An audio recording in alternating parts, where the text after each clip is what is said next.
This is Dr. Robert Emmons, current president of the Kentucky Society of Clinical Oncology, or KYSCO. KYSCO is a physician-led organization whose mission is to ensure the highest standard of cancer care in Kentucky through education and advocacy.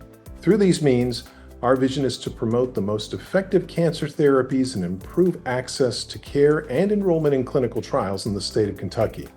If you're a cancer professional in Kentucky, KYSCO is your organization, and membership is free. We hope you will review our website at KYSCO.org, participate in upcoming meetings, and use the statewide clinical trials database available on the web, and take advantage of our educational content, including this podcast series. We want to hear from you, so please reach out through the website for any comments. And thank you for listening to KYSCO Oncology Voices. Hi, welcome to KYSCO Oncology Voices, your source for all things patient care and practice management in Kentucky oncology. I'm Shreyas Kalantri, Chief Fellow at University of Louisville and a member for KYSCO. Every other month, we deliver everything you need to know to continue providing the highest standard of cancer care to patients across Kentucky. Once again, I'm joined today by Dr. Kloecker and Dr. Badin. Thanks again for being here. Would you like to say a quick hello? Hi, Shreyas. Thanks for inviting us. Hi, Shreyas, Dr. Kloecker. Thank you so much for the invite. So let's get started. Today, we are going to explore some of the most notable trials in small cell lung cancer from recent meetings, the IMforte study and the DeLLphi-304 study. Like before, we will keep the data brief and focus on real-world implications. Dr. Kloecker, can you summarize the IMforte trial for us, its design and major findings? Yeah, that is an interesting trial and probably a game changer for extensive stage small cell lung cancer patients. This was published at ASCO and also Lancet. It's a randomized trial in patients that went through 4 cycles of carboplatin etoposide immunotherapy and then testing a strategy combining immunotherapy with lurbinectedin as a maintenance chemotherapy versus immunotherapy with atezo as a single agent, and had a remarkable improvement in median survival, 13.2 months versus 10.6 months. If you put it another way, you have a much higher likelihood to live 1 year, and the maintenance lurbinectedin arm had a 10% increment in patients surviving 1 year, which for small cell lung cancer is quite something. The progression-free survival was improved from 2 months on immunotherapy to 5 months, but I must say the progression-free survival in extensive stage small cell lung cancer is unfortunately very short. Many patients have progression within 6 months. So that hasn't changed very much with the addition of the lurbinectedin. But again, the overall survival has improved. And then you wonder, well, what's the toxicity with adding lurbinectedin? There was an increase in lurbinectedin toxicity, and we've used it for second line now many years. So the usual alkylating chemotherapy side effects that you can expect happened, and they happened more often, obviously, in the combination maintenance arm than immunotherapy alone. So roughly a doubling of the grade 3 or 4 side effects from 20 to 40%. Interesting, however, the discontinuation rate was low in both arms. So in the maintenance combination was 6%, and single agent 3.3%. The interruptions and dose adjustments were a little bit higher, 38% versus 13%. But again, that would be expected with the addition of chemotherapy.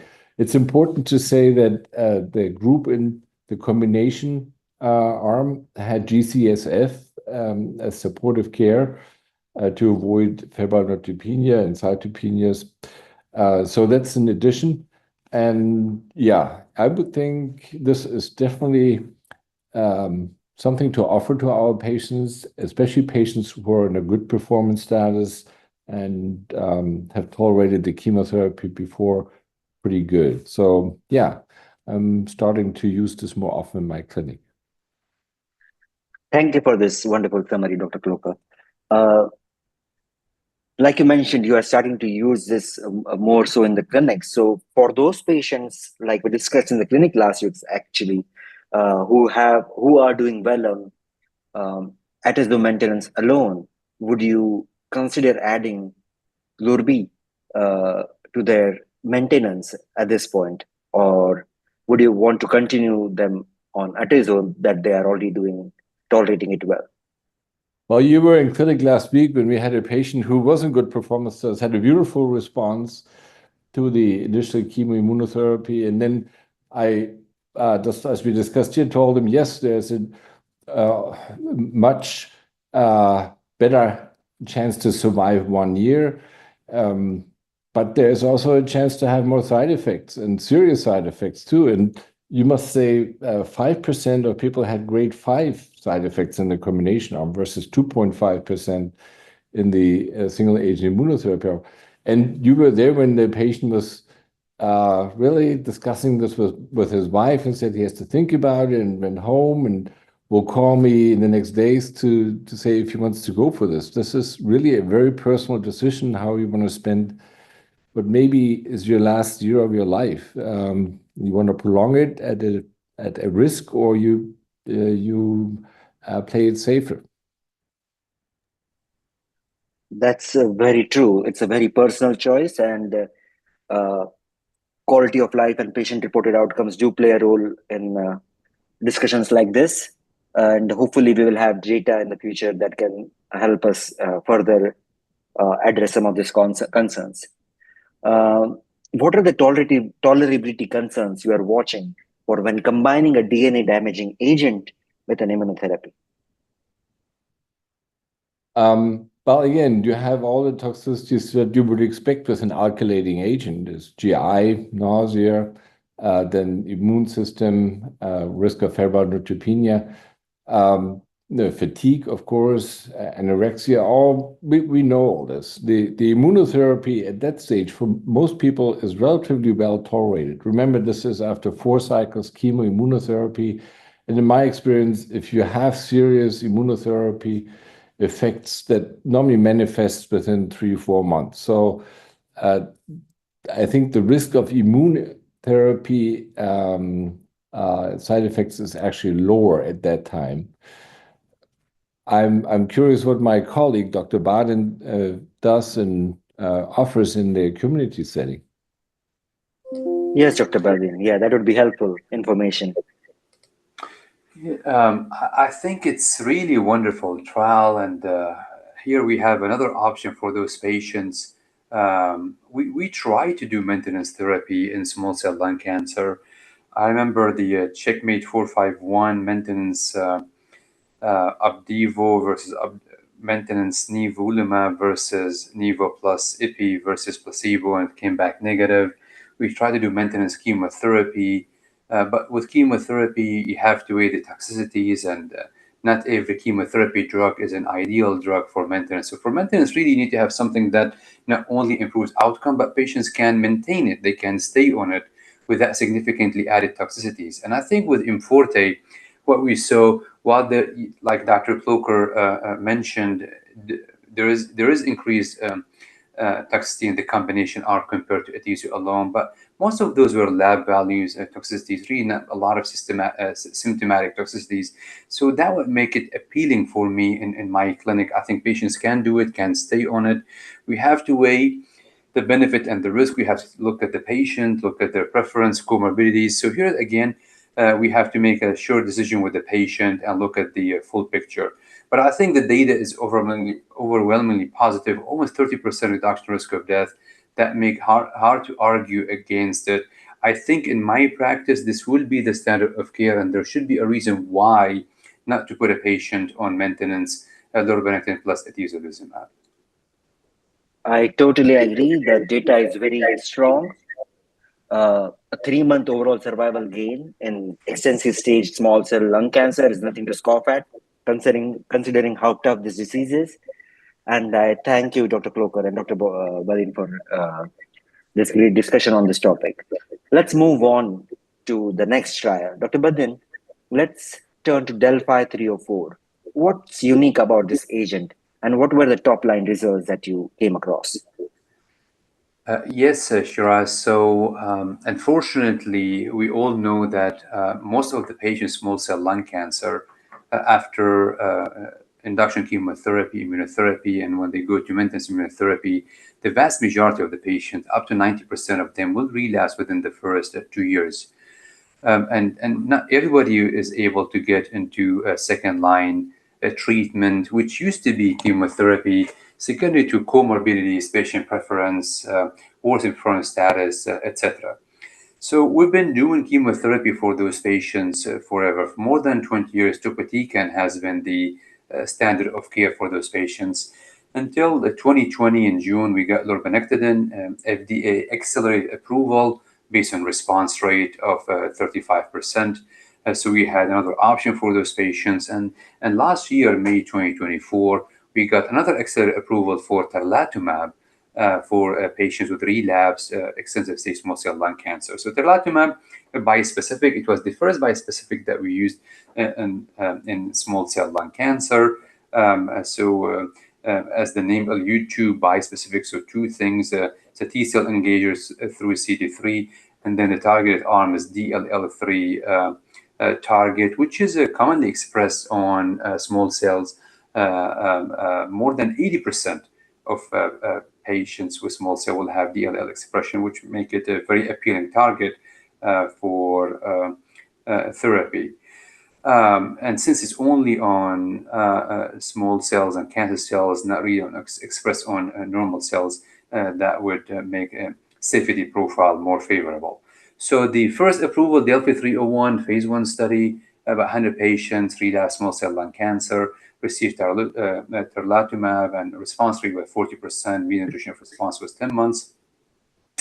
And actually, the data looked really remarkable for platinum-resistant patients progressed within 3 months, response rate of 52%, and that's why the FDA gave them the accelerated approval. But then here, past ASCO, DeLLphi-304 was presented and made a lot of noise. It was one of 11 New England Journal publications came out of ASCO. I think it was probably a record number of New England Journal of Medicine publications. But with this phase 3 study, we looked at patients with relapsed small cell lung cancer progressed on first-line treatment, chemoimmunotherapy or chemotherapy alone. More than 500 patients randomized to receive either tarlatamab or standard of care chemotherapy, including topotecan, which was the most commonly used chemotherapy drug, or lurbinectedin or some amrubicin. The primary endpoint was overall survival, multiple other secondary endpoints, including progression-free survival, response rate, as well as patient-reported outcomes. And while the PFS was slightly improved, I think about a month, 3.2 versus 4.3 months, with hazard ratio of 7.2, but the overall survival was significantly better. Median overall survival improved from 8 to 13.6 months with a hazard ratio of 0.6, 40% reduction risk of death with tarlatamab versus chemotherapy. Response rates also improved, increased from 20% with chemotherapy to 35% with tarlatamab.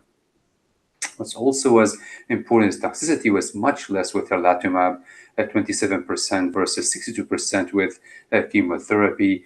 And I think that's important again because we know almost half of patients don't get to second-line chemotherapy because of fear of toxicity and side effects. So it's nice to have another option for those patients. But don't underestimate bispecific. They have their unique toxicity profile. So CRS, more than half of the patient had a CRS reaction. Usually, most of those patients were grade 1, very few grade 2. ICANS, luckily, was not common, only at 6%. So while tarlatamab has already been FDA approved based on phase 1, but here we have the phase 3 data confirming overall survival advantage with 40% reduction risk of death compared to chemotherapy. So let's talk practical implementations in Kentucky. Community oncology clinics may not be as familiar with CRS or ICANS as, say, academic centers who have done that with other CAR-T products that they have in the BMT setting. So do you think, Dr. Badin, that tarlatamab administration will be concentrated at larger centers initially, or community practices can handle the complications with proper protocols. What is your setting doing right now, and what do you see for smaller independent practices? Yeah, I agree. I think the risk could be prohibitive for small places or physicians with limited experience or support to manage those unique toxicities, CRS and ICANN in particular. But the good news, those are predictable. We know usually when it's going to happen, and generally speaking, it's early on.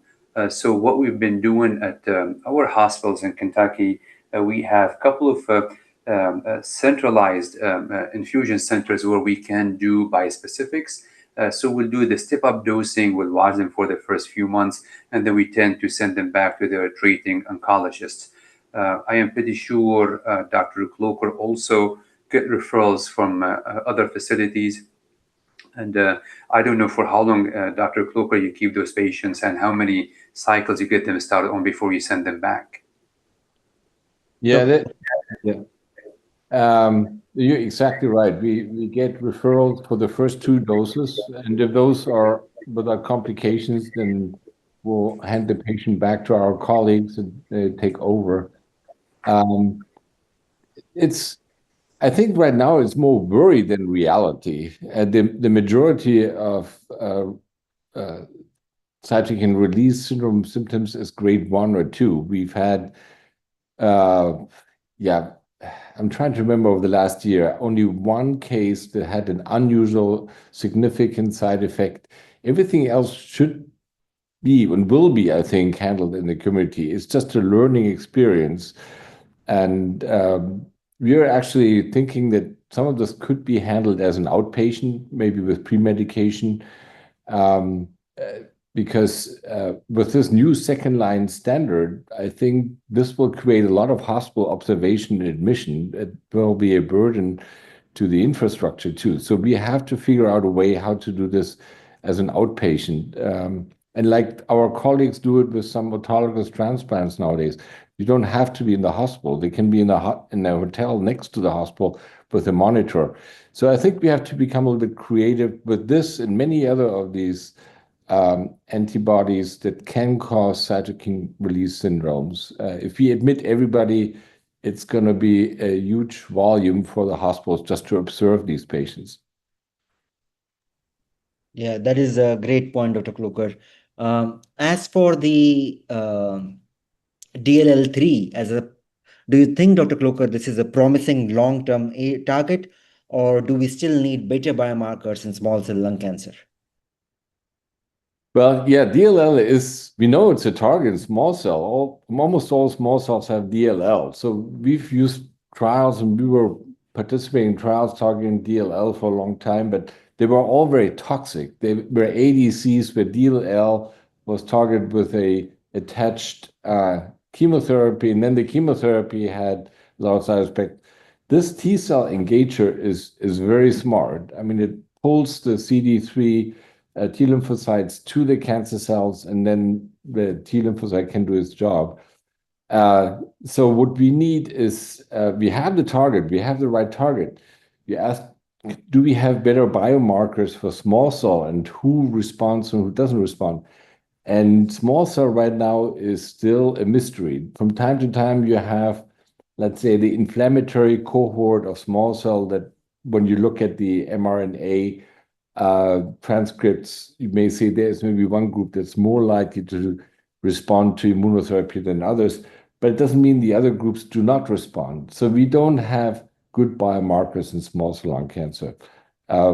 But everybody's looking for it. So I'm hopeful that eventually we'll find it.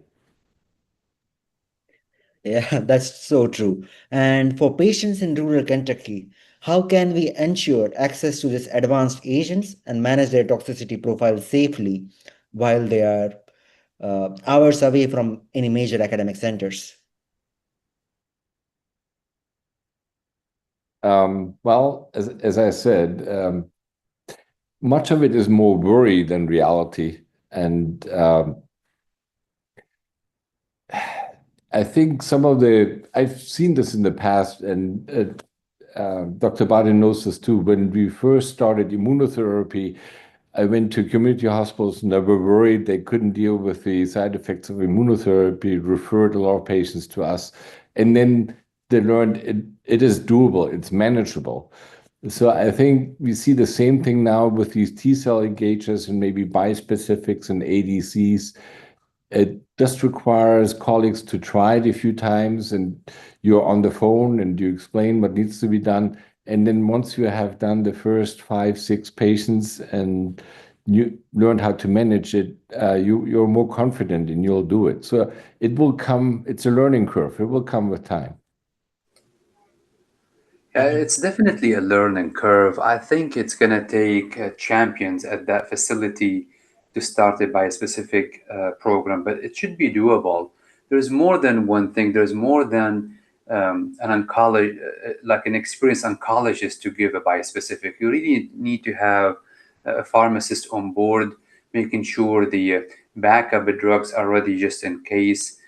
You also need to make sure the hospitalists are on board, the nurse who will be administering the drug or monitoring the patient afterward, how to evaluate for ICON, etc.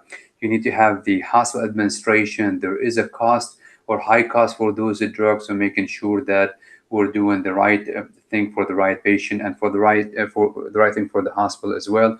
So, but it's definitely doable, and as long as you have champions from each field coming together, starting the protocols, making sure everything is in line before infusing the first patient, it will be a smooth sail. And as we saw from DeLLphi-304, the grade 3/4 toxicity was significantly less with tarlatamab compared to chemotherapy. So as long as we can work around the logistics, the observation, whether you're going to admit the patient or do it all outpatient, those kind of things, making sure there is a protocol in place for monitoring and managing CRS and ICONs, I think it should be doable. The worst case scenario, however, I don't think anybody in Kentucky, any patient should not be denied by a specific because the small hospital, a small cancer center patient being treated at cannot do it. They can always refer them to bigger facilities like the Dr. Kloecker or to us in Lexington, and we can do just the step-up dosing, the first 2, 3 treatments, and they can go back safely to their treating oncologist. Thank you for the great explanation, Dr. Kloecker and Dr. Badin. The progress in small cell lung cancer has been truly heartening. Just in the past year or two, we have gone from a static approach to having new maintenance strategies and completely new classes of drugs for relapse. It's worth reflecting. Kentucky patients stands to gain a lot from these advances, but only if we implement this, as discussed, effectively. Screening and early detection are still vital. Catching any lung cancer early, even small cell, can be life-saving. We should also be mindful of disparities, ensuring patients in both community and academic settings have equal access to these treatments, whether it's an infusion scheduling issue or the need to travel for advancing therapies. So before we end, I want to pose a final question to each of you. What gives you hope in the future of small cell lung cancer treatment? And what is the biggest hurdle that you will think it will encounter while delivering better care? Well, I think we are overcoming the biggest hurdle already in lung cancer, because I remember a time where people were ashamed to tell their family members that they had lung cancer, and there was this the stigma and the fatalism, and I don't see that anymore nowadays. I think people now say, if I have lung cancer, I have a chance to be cured. I want to get the best possible treatment. And that alone, this cultural change is good. And we also have more to offer. We discussed right now a maintenance therapy with a T-cell engager. I mean, who would have thought of this 5 years ago? And we create new ways to attack cancer. So all this makes me hopeful, a better attitude about treating cancer and then having more tools to treat it.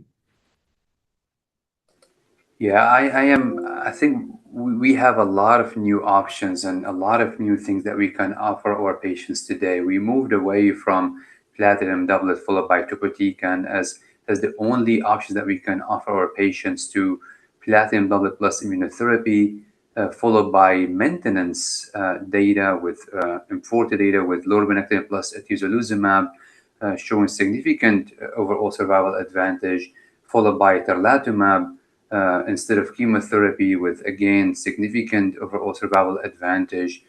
So we went from almost nothing to a lot of things that we can offer those patients. And as Dr. Kloecker alluded to, there's some other options for those patients under research right now. So even if we get into third line setting, patients still having good performance status, while we did not have any studies to offer, but nowadays we have a lot of ADCs that has been under investigation and as well as different bispecific that could be offered to those patients. Thank you, Dr. Kloecker and Dr. Badin, for the excellent discussion and for all the work you do for lung cancer patients in our state. Our lung cancer patients and in oncology are very lucky to have you as you lead this field in the state of Kentucky and through KYSCO. It's been a pleasure having you on the podcast for this lung cancer episode updates, and I thank our listeners as well for joining us on KYSCO Oncology Voices, a KYSCO resource. We covered a lot of ground on small cell lung cancer. If you want to delve deeper into any of the trials or topics we discussed, check out the show notes for links and references. Remember to follow our podcast so you'll know when new episodes drop. We welcome your feedback and questions. Send us a note at blawrence@accc-cancer.org. We would love to hear your thoughts on what's on your mind. Until next time, thanks for listening, and we will see you on the next KYSCO Oncology Voices.